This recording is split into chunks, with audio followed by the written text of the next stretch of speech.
Por eso he dicho, ¿por qué no avalamos lo que está haciendo, no, Arequipa? O por lo que está haciendo ahora, por ejemplo, en la selva. Le han metido flechas a los precursores que dicen estar con la democracia del Estado, a los funcionarios. Cada amigo dice, ahí está la salida, por ahí creemos que estamos bien. Igual, lo que ha hecho Apurímac, ha tomado ese poderoso yacimiento minero que es, ¿no?, Pampas. Arequipa ha tomado Tía María. Eso no se habla acá. Estamos pensando, Dina, sale Dina, entra otra baba igual. Estamos pensando en López Aliaga, sale López Aliaga, entra el fujimorista, ¿cómo se llama? Gallardo. Entonces, amigo, hay que ver el problema de fondo. Y el problema de fondo, vuelvo a repetir, es de estructura, no es de coyuntura. Porque con las coyunturas, mira, 200 años, y eso le conviene al sistema. 200 años, ha cambiado de presidente, ha cambiado de instituciones, ha cambiado igual. Entonces, cuando tú tomas un recurso, ahí ya estás cuestionando no solamente a Dina, estás cuestionando a los grupos de poder, estás cuestionando al Congreso, estás cuestionando al gabinete, a todos los que están tomando los recursos. Y ellos, cuando tú tomas los recursos, caramba, es lo peor para ellos. ¿No ves que estás haciendo que ya no negocie los grupos de poder con el capitalismo, con las transnacionales? Tú tomas los recursos, ya no van a poder negociar ellos, ya no van a poder ponerse de acuerdo para rematar los recursos, ya no. El pueblo lo está tomando y eso está creando conciencia, a tal punto de que el Estado ahora está desesperado. Han llegado a tal punto que entre ellos se están enfrentando ahora. Igual en el mundo, el BRICS y la OTAN, acá, izquierda y derecha, se están enfrentando por capturar el Estado. El BRICS y la OTAN se enfrentan para capturar el planeta. ¿Y los pobres? ¿Qué hacemos? Entonces, los pobres, por otro lado, en el mundo, están tomando las tierras. Alemania, España, Francia, acá en el Perú y en Latinoamérica. Fíjate. Entonces creemos que por ahí está la salida. Ahora bien, pero frente a todo ese análisis a nivel global y a nivel nacional, vemos que hay dos propuestas nada más. La propuesta del capitalismo y la propuesta del socialismo. No hay otra, o hay otra corriente. Solamente hay dos, capitalismo y comunismo, no hay otra. Las demás se alinean al capitalismo en contra del comunismo. Dos filosofías, el idealismo del capitalismo y el materialismo de las grandes mayorías, y dos clases sociales. Profe, una pregunta. Eso de tomar los recursos en las diferentes regiones, ¿se está dando recién en estos tiempos o se ha dado también en tiempos anteriores, en el año 80, 70? También se han dado en tiempos anteriores, pero ¿a dónde ha llegado? Ha llegado a una guerra, a un conflicto, y que el Estado ha tomado el control, pero ha habido un costo social. Por ejemplo, antes de Velasco ya tomaban las tierras. ¿Quién? El MIR con Luis de la Puente Uceda tomaban las tierras. Se dio cuenta John Kennedy y John Kennedy planteó la reforma agraria. Y Velasco tenía que desarrollar la reforma agraria, el aparato militar, con el Estado. Le dieron el golpe a Belaúnde y Velasco, para neutralizar la toma de tierras de Luis de la Puente Uceda, él también dijo, voy a entregarte la tierra, pero el Estado lo controla.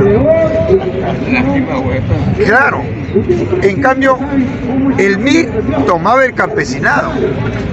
En cambio, Velasco neutralizó la toma del campesinado y le dijo al campesino: yo te voy a dar la tierra, pero el Estado lo controla.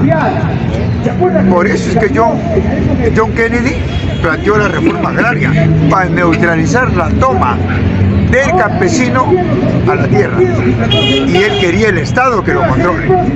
Entonces, profe, o sea, Velasco ha traicionado el avance de las grandes mayorías cuando quiso tomar las tierras. No, Velasco no ha traicionado.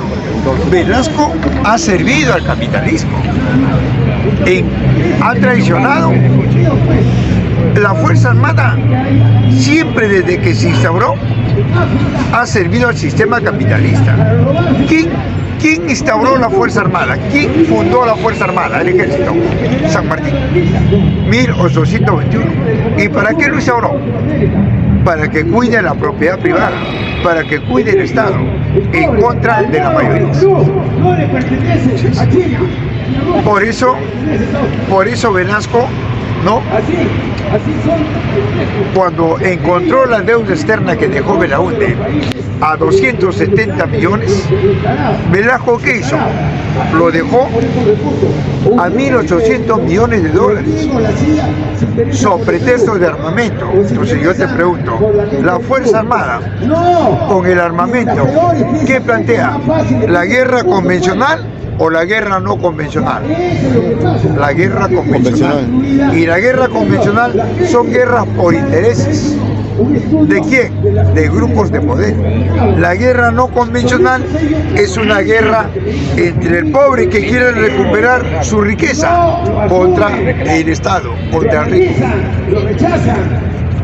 Velasco es parte del Estado, porque cuida al Estado. ¿Para qué? El gran capital pueda saquear la riqueza. Pero de alguna manera, pues, Velasco es culpable porque la gran mayoría, las grandes masas se estaban desarrollando, querían capturar. Es culpable contra la mayoría. Claro. Pero no es culpable para el capitalismo. Ah, no, pues. Claro, ellos sirven al capitalismo. Es culpable para el pueblo. Para la masa popular, claro, así es. Pero también en ese tiempo, cuando las masas populares se estaban desarrollando, ellos mismos estaban creando sus propias tecnologías, Velasco empezó a importar.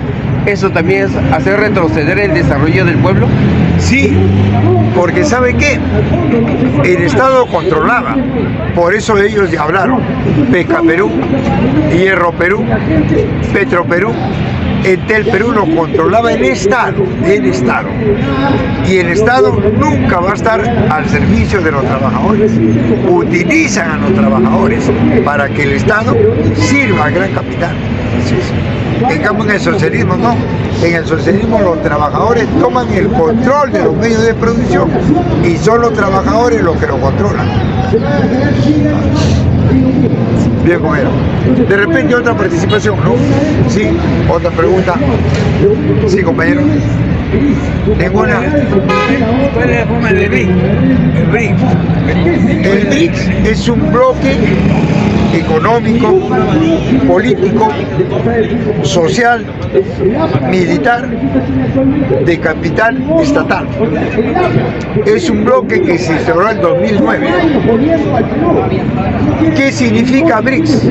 La B Brasil, la R Rusia, la I India, la C China y la S Sudáfrica. Ese bloque se disputa los mercados del mundo con el otro bloque, que es de capital privado, donde está Norteamérica con la OTAN, que lo conforman 32 países. Ahora el BRICS abriga más de 40 países.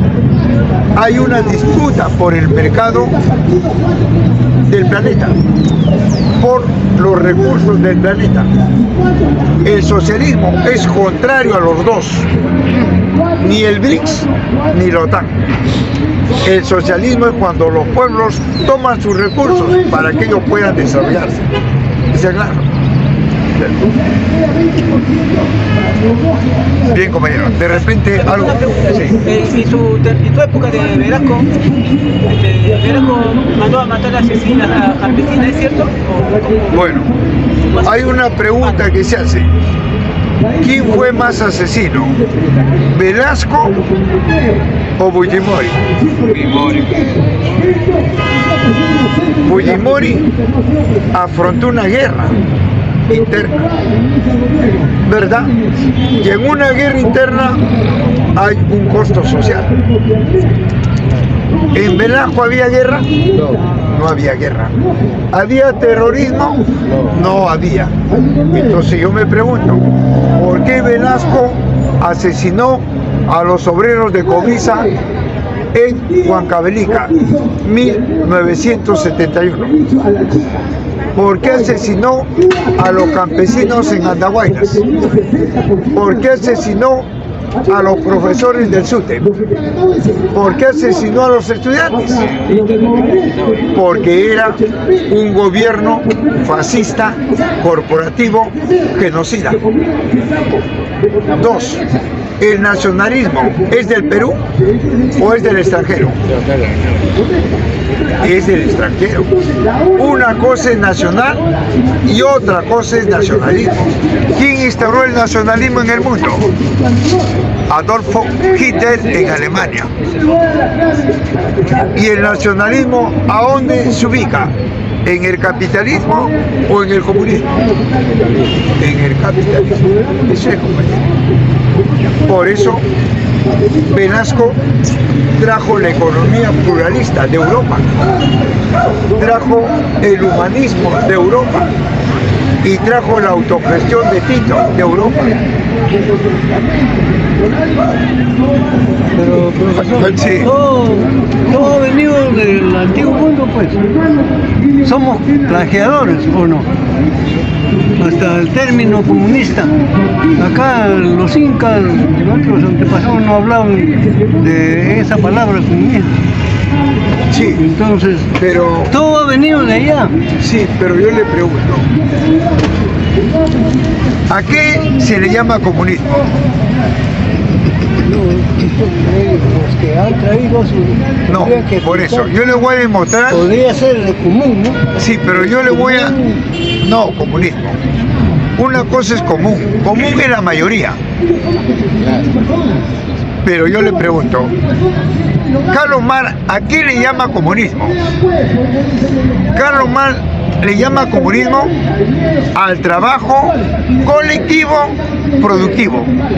Yo pregunto, ¿eso dónde no hay? Acá, en el Perú. Aquí en el Perú la primera sociedad fue comunista.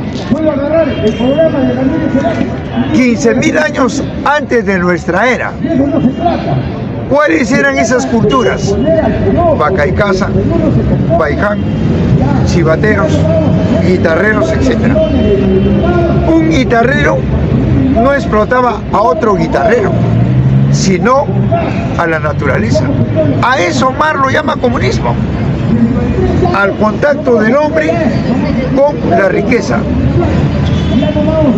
Pero en la sociedad incaica ya no había colectivo, sino que el colectivo era dependiente del Estado inca y luego del Imperio incaico. Ellos lo controlaban, lo explotaban. Por eso el Estado surge con la propiedad privada, la dinastía, el curaca, que controlaba el trabajo colectivo y la educación. Ese Estado se desarrolla y se transforma en imperio. ¿Por qué imperio? Porque abarcaba ya otros territorios en América Latina y entre ellos peleaban. Huáscar, Atahualpa se enfrentaban por el reparto de las tierras y oprimían al pueblo peruano. Ahí llegó el coloniaje y el pueblo se pasó al coloniaje para liberarse del Imperio incaico. Por eso lo liquidaron. ¿Te das cuenta, amigo? Y ahí surge una casta social de criollos, el engendro entre el inca y el español. Esta casta social de criollos se repartió el Perú, norte, sur, este, oeste, y se transformaron en grandes terratenientes, grandes hacendados, grandes latifundistas. Estos lucharon contra el virreinato. Vino San Martín y los emancipó a estos terratenientes, no al pueblo. Y con estos terratenientes hicieron la Carta Magna, la Constitución y el Estado burgués. Y ellos son los que vienen gobernando. Ahí están los bisnietos, el grupo Romero, Grañe Montero, Buenaventura, el grupo Avice. Esos son, pues, los que gobiernan. Los presidentes son guachimanes. Presidente que no está de acuerdo, afuera. ¿Sí, amigo?